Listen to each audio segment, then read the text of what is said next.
Hello, everyone. We are Team 9, the Overfitting Oceans 11. Over the past few months, our team has been building, deploying, and evolving a recommendation service for a movie streaming platform. We've tackled everything from building the initial recommendation model to implementing continuous development, monitoring, and analyzing fairness and security issues. Today, we will walk you through our key design decisions, the challenges we faced with infrastructure quality and model updates, and share our most valuable lessons learned from operating this service in production. We are excited to show you how we addressed real world ML operation concerns like reliability, scaling, and detecting feedback loops. The overall structure of our presentation is as follows.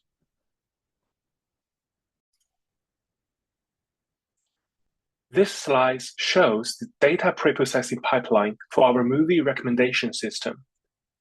We only preserve rating data to reduce storage issue for our virtual machine from Kafka, which streams into the raw data module.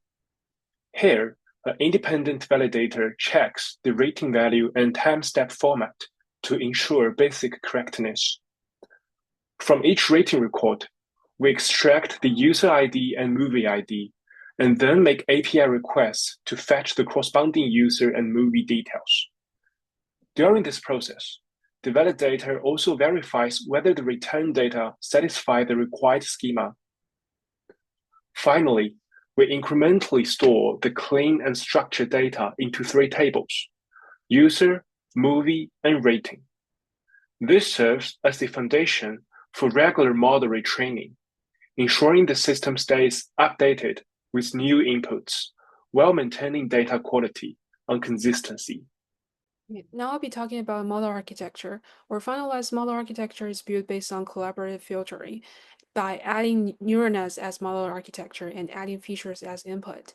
Our model does user-movie pairwise rating prediction. So for each user-movie pair, it takes into model ID, movie ID, pass them through embedders. User feature, movie feature, pass them through linear projectors. And all the information are being concatenated to be forwarded into the model layer perceptron. And the user ID and movie ID embeddings will also be passed through the generalized matrix factorization. And all of them will be forwarded for the final score prediction. The user features and movie features being taken into considerations are listed over here. Our design of this model is to improve the performance of recommendation especially for new users. So given the case where the model has never seen a user before, we still wanted to make a relatively reasonable prediction based on age, gender, and occupation. During our development, our model designs are for inference. We do one user versus all movie predictions, and we're picking the higher top ones for recommendation. We decided to do this in a batch process, so all the movies are being processed at the same time. This will lead to higher efficiency. For all known users or cold start, because number of users are fixed at the training time. So for training data with n users, we'll train the model on n+1 number of users, where the last one is reserved for all unknown users. For hyperparameters, we realized that the model accuracy does not improve as the training epochs decrease, so we decided to train on one epoch for higher efficiency. For model update, here are the sections listed in sequential orders. We first do the automated data collection work on ratings, user information, and movie information. We'll collect the Kafka ratings, append new users to all user information, append new movies to all movie information. Then we'll do the automated model training. After data collection, we'll be reading the new data from a fixed directory, retrain the new model on new data with fixed hyperparameters, and then we'll save the trained model and related information for later process. So now I'm going to introduce model update and deployment strategy. We adopt MinIO to store version models. It provides unified access point for inference services, and it ensures model consistency and traceability. So after the retraining is completed, the new model will be published here. Whenever the recommender service initializes or restarts, it will pull the latest model from decentralized storage.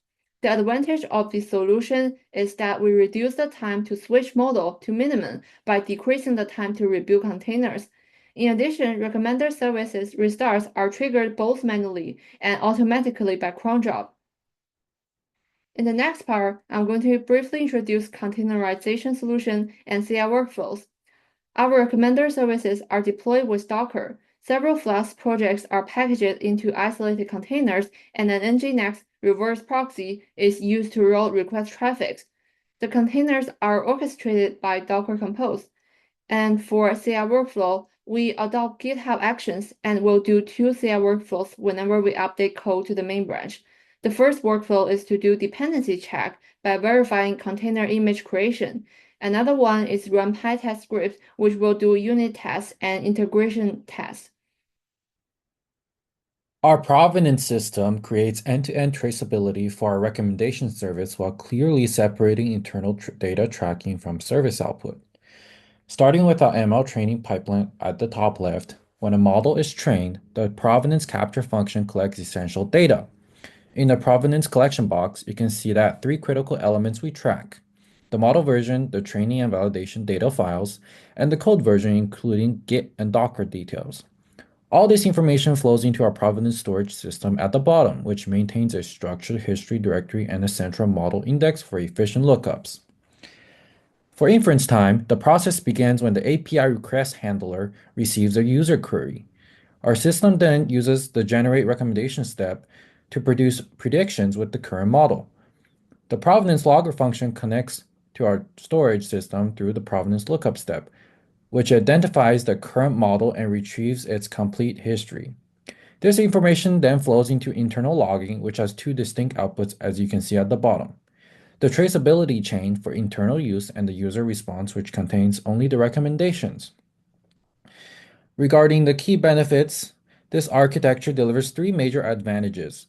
First, it provides a full internal traceability chain for debugging and auditing as represented by this flow.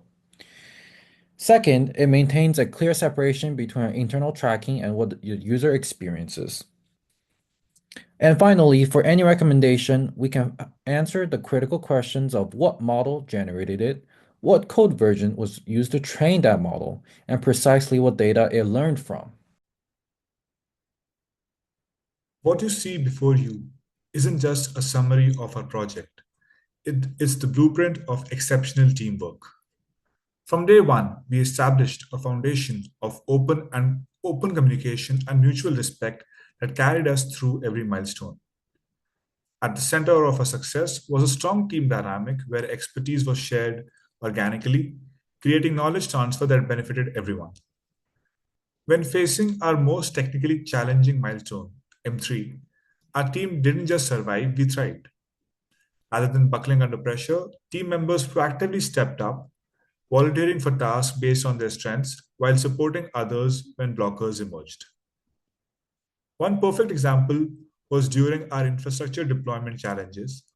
Instead of finger pointing, we organized impromptu problem solving sessions where everyone contributed ideas, resulting in faster resolution and shared understanding.